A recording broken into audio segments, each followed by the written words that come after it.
Find your life purpose by doing this. From the moment we start growing up, we're told two powerful lies about life and success. The first, you'll never amount to anything. The second, you can be anything you want. Both sound completely opposite, but both are dangerous. One kills your confidence before you begin. The other fills you with false hope without giving you direction. And somewhere in the middle of those two lies is the truth you've been searching for, your real purpose. In America today, people are more overwhelmed than ever. There's pressure to find passion, do what you love, and somehow turn it into a six-figure lifestyle by next Tuesday. But here's what most don't realize. Purpose isn't found in scrolling, dreaming, or comparing. It's found in doing. In this message, we're going to expose the myths. We'll talk about what real passion looks like, not the fantasy version, and how you discover your purpose not by waiting, but by moving. This is for the ones who feel stuck. For those who are told they're not enough, for those who have been chasing a dream they can't define. By the end, you'll understand what purpose truly is, how to hear it, and what you need to do to finally live it. Not tomorrow, today. You've been lied to, and it's holding you back. Let's get one thing straight. You didn't come into this world broken. You didn't arrive empty. But somewhere along the way, through school, society, media, maybe even family, you were fed a lie. And not just one. You were told, you'll never amount to anything. You're too much. You're not enough. Be realistic. Stick to the safe path. And then came the second lie, the one that looks pretty on social media. You can be anything you want. All you need is to believe in yourself. Sounds nice, right? But here's the truth. Both of these messages are toxic. One tries to break you before you even begin. The other builds you up without giving you a foundation. And if you're feeling lost, stuck, or confused about your purpose, it might be because you've been caught between these two extremes. Lie #1. You'll never amount to anything. This lie is designed to make you small. It keeps you in boxes. It teaches you to dim your light, hide your voice, and play it safe. It usually comes from people who are hurt themselves. Parents, teachers, bullies, or strangers who never believed in their own power, so they try to bury yours. They see your dreams as a threat, your confidence as arrogance, your curiosity as rebellion. So you shrink. You stop asking questions. You choose paths that feel normal. And your purpose, the one only you can fulfill, gets buried beneath layers of fear and false expectations. But let me tell you something important. Their voice does not define your worth. Their belief does not determine your future. Just because they didn't see it in you doesn't mean it's not there. You are more than what they told you. Lie #2. You can be anything you want now. This one sounds inspiring, but it's not the whole truth. Because believing you can be anything without doing the work sets you up for disappointment. You can't be anything you want overnight. You can't just sit around manifesting your dream life without showing up, sacrificing, and staying consistent. But here's what you can be: everything you were born to be, not because it's easy, but because it's yours. Your purpose isn't found in fantasy, it's found in honest effort, real experience, and listening to what your life is already teaching you. The truth in the middle, the real path to purpose, lies between the lies. It's not that you'll never be anything, and it's not that you can magically become anything. The truth is, you become what you consistently move toward. You grow into purpose by taking steps, by trying, by failing, by showing up again. And often your purpose is hidden in the very things you've overlooked, the pain you've overcome, the problems you can't stop thinking about, the activities that energize you even when they exhaust others. The moments when you forget time and feel truly alive. That's not a coincidence, that's calling. Final lesson: don't let lies write your story. Here's what I need you to remember. Just because you started with doubt doesn't mean you have to end there. Just because someone else couldn't see your potential doesn't mean it's not real. Just because the journey is hard doesn't mean it's not worth it. You were not made to stay stuck. You were not created for a life of confusion. You are here to grow, to rise, to contribute, to become. But none of that happens until you stop listening to the lies and start building the life you were meant to live. So here's your challenge: start where you are. Use what you have. Ignore the noise and follow the quiet pull inside that says, "There's more for me." Because there is, and it begins the moment you stop letting lies hold you back and finally start living in truth. Passion isn't found, it's built through action. We often hear it said like this: just find your passion. As if it's some treasure buried out there waiting to be discovered. As if one day you'll wake up, stretch your arms, and suddenly know exactly why you were born. But here's the truth no one tells you. Passion isn't found. Passion is built, and the only way to build it is through action. Waiting for passion to show up before you move is like waiting to feel strong before you ever lift a weight. You don't get clarity first, and then you start first. And then clarity comes. The problem with just find your passion. We're sold a fantasy that passion is something magical and effortless.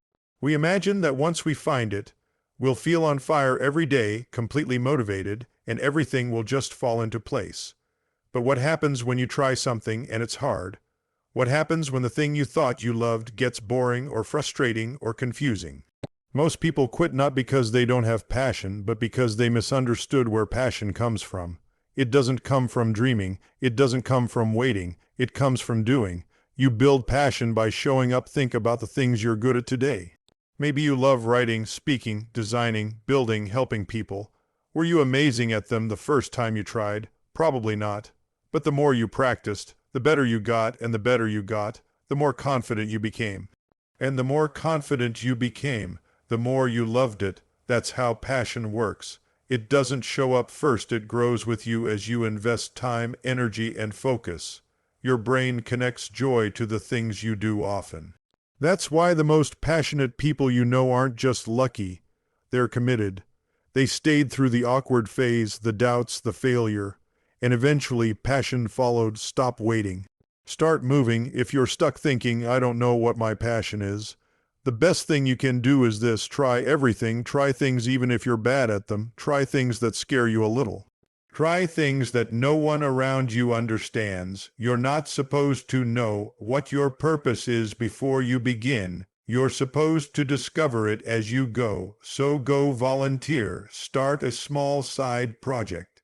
Learn a new skill. Take a risk. Ask questions. The more you move, the more data life gives you. You'll figure out what energizes you and what drains you. What feels exciting and what feels empty. And slowly, you'll start connecting dots that lead to something real. Your passion is bigger than just you. Real passion isn't just about what makes you feel good.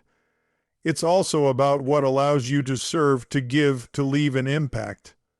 The most powerful passions are the ones that turn your story, your pain, your growth, your talent into something that helps others. So don't chase excitement. Chase meaning, and meaning is built through experience, through showing up, and through doing the work even when it's hard, even when it's slow. Action leads, passion follows. Here's what I want you to take away today. You don't need a perfect plan. You need a first step. You don't need a lightning bolt of inspiration. You need to get your hands dirty. You don't need passion to start. You need to start to get passion. Every great creator, leader, teacher, and world changer began in confusion. What separated them from the rest? They moved, they did, and in the doing, they found fire. So stop overthinking your future. Start showing up in the present, because your passion isn't lost. It's just waiting on you to get to work. Your pain has a pattern, and that pattern points to purpose. Pain is a part of every life. No matter who you are, where you're from, or how strong you appear on the outside, you've felt it. The heartbreak, the failure, the rejection, the loss, the loneliness. But here's the question most people never ask. What if your pain wasn't just something to survive, but something to learn from? What if your pain has been pointing you somewhere all along? Because it does. Pain leaves patterns, and those patterns lead to purpose. You're not broken, you're being built. It's easy to believe that pain means something is wrong with you, that maybe you messed up, that maybe you're just unlucky, that maybe you're not meant for more. But the truth is, some of the most powerful people on this planet have walked through the deepest pain, and instead of letting it define them, they used it. They turned it into fuel, they turned it into wisdom, they turned it into a message. Think about it. The person who was bullied as a child now speaks in schools to help kids find confidence. The woman who battled depression now writes books that give others hope. The man who grew up poor now leads programs to help families rise out of poverty. Their pain became their platform, and the same can happen for you. Look back, the clues are already there sometimes. The answers we're searching for are already in our story. Ask yourself, what have I overcome that others are still struggling with? What moments in my life have changed me the most, even if they hurt? What do I feel deeply connected to, even if it's hard to explain? The things that broke you may actually be the things that built your heart for your purpose. The wounds you carry may be the doorway to helping someone else. Because here's the secret: you're most powerful in the places where you've healed the most. That's where empathy is born. That's where understanding lives. That's where your voice gains strength. Stop running from the pain, start learning from it. We all want to run from pain. That's natural. We distract ourselves, we hide it, we numb it, but pain doesn't go away when we ignore it. It just hides and grows. When you stop running and start facing it, everything changes, because your pain has been trying to teach you something, what really matters to you, who you were never meant to be, what kind of life you don't want to repeat, and what kind of strength you never knew you had. Your pain isn't random. It's revealing the very thing you were born to rise above and help others through. Turn your pain into a path. Here's what I want you to take from this. Your pain is not proof that you're weak. It's proof that you've endured. You don't need to hide what you've been through. You can use it. The thing that hurt you the most may lead you to help the most. You don't need to have a perfect life to live a life of purpose. You just need to pay attention to what your story is already trying to tell you. Look back at the pain not with shame but with curiosity. What did it teach you? How did it shape your heart? Who could be waiting for your story to help unlock their own healing? Your pain has a pattern. And that pattern is not pointing you to bitterness. It's pointing you to your purpose. So don't waste it. Don't hide it. Let it guide you. Let it grow you. Let it lead you to the very people you were meant to impact. Because when you stop seeing your pain as punishment and start seeing it as preparation, that's when purpose is born. You don't need permission to start living fully every day. People hold back. They hold back their dreams, their voice, their creativity, their power, not because they don't have potential, but because they're waiting for something, waiting for approval, waiting for the right time, waiting for someone to say, it's okay to be you now, you're allowed to go for it. But here's the truth: you don't need permission. You never did. You were not born to ask for approval. You were born to live fully, boldly, honestly, and freely. But first, you have to stop looking outside of yourself for permission to begin. Why are you still waiting? Maybe you've been holding back because you're afraid of what people will think. You've been told you're too much or not enough. You don't have a degree, a title, or a perfect plan. Or maybe you're just used to shrinking, but the more you wait for someone else to choose you, the longer you delay becoming who you were created to be. The world might not clap for you. Your friends might not understand. Your family might not support your vision, and you know what? That's okay, because you're not here to live someone else's version of life.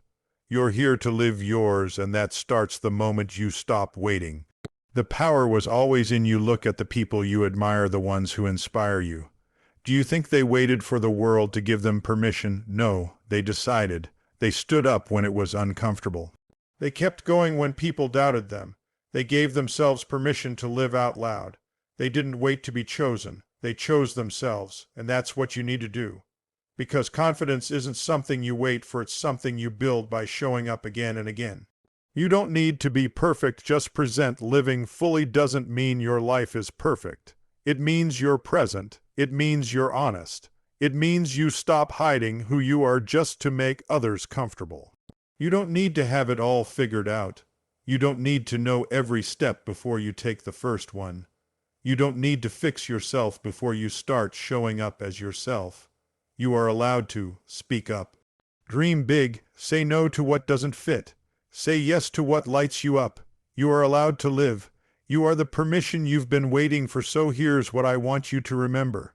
You don't need a title to make a difference. You don't need perfect timing to start. You don't need anyone to say yes to your dreams except you. Your life begins the moment you stop asking for permission to live it. You don't need to wait for the right job, the right relationship, or the right moment. The right moment is now, because now is all you ever really have. So breathe deep, stand tall, and step forward. You don't need to be chosen, you already are. You've been chosen by life itself to be here in this moment with this chance. Give yourself the permission you've been waiting for, to speak, to grow, to try, to fail, to rise, to become. Because living fully isn't something that happens to you. It's something you decide to do. And you can decide today.